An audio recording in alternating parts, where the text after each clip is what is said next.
My name is Abdul Rahman. Please put on your headphones because this story will take you deep into the depths of your imagination. Imagine a cold winter night. You're traveling with your family on a desolate highway. The road stretches endlessly ahead, flanked by dense forests on either side. The darkness around feels like a heavy blanket wrapping you, with only your car's headlights keeping you tethered to reality. The silence of the night is broken only by the soft hum of the engine. Hours pass, but no other vehicles are in sight. It feels as if you're the only ones on this road.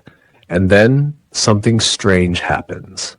Someone, or something, seems to be following you.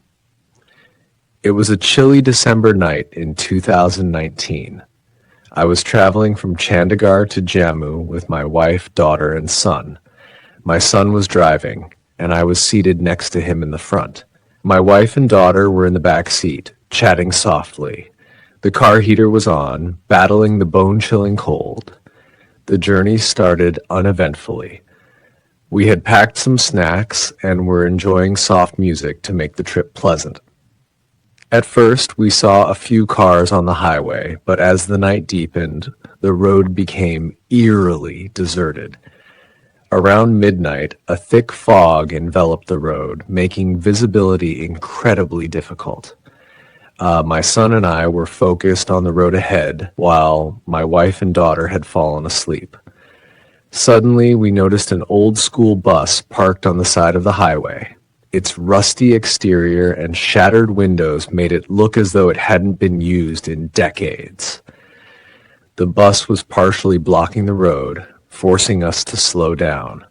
My son honked the horn, but there was no response. We flashed the headlights to signal, but the bus remained still. "I'll go check," I said, unbuckling my seatbelt. "Dad, don't go," my son protested. "This place doesn't feel right." My wife chimed in, "Please don't go near the bus. It doesn't feel safe." Their words made me uneasy, but my curiosity got the better of me. Bracing myself against the cold, I approached the bus. As I got closer, I noticed frost covering the windows, but faint shadows were moving inside. My heart began to race. I wiped the frost off the glass to get a clearer look, and I froze in place. Inside, a pale face with hollow eyes stared back at me.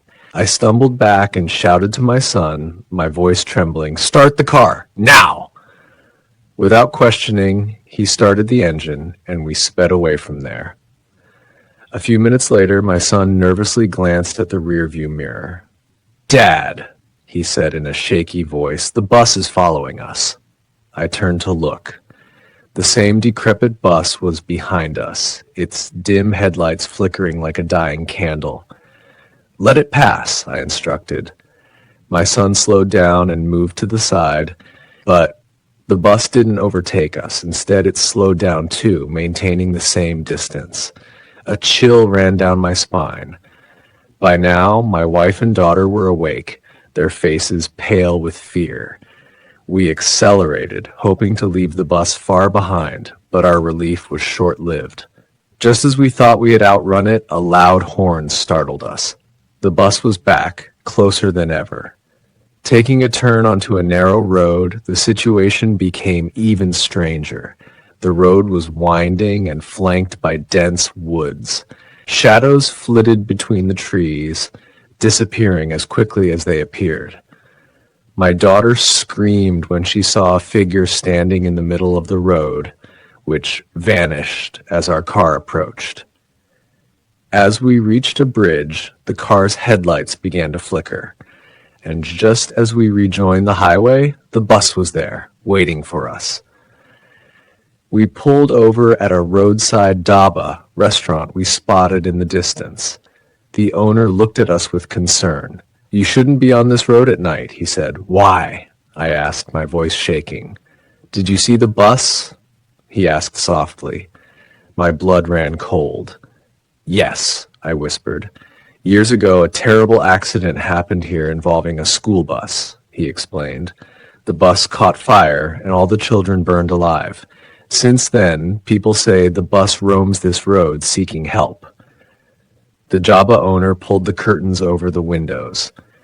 Don't look at it, he warned. If you ignore it, it won't harm you. That night still haunts me to this day.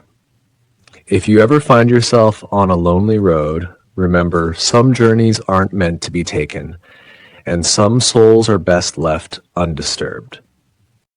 If you enjoyed our content, don't forget to subscribe to our channel, hit the bell icon to stay updated, and like the video. We'd love to hear your thoughts, so drop a comment below. Thank you for watching, and we'll be back soon with another thrilling story. Take care, and goodbye.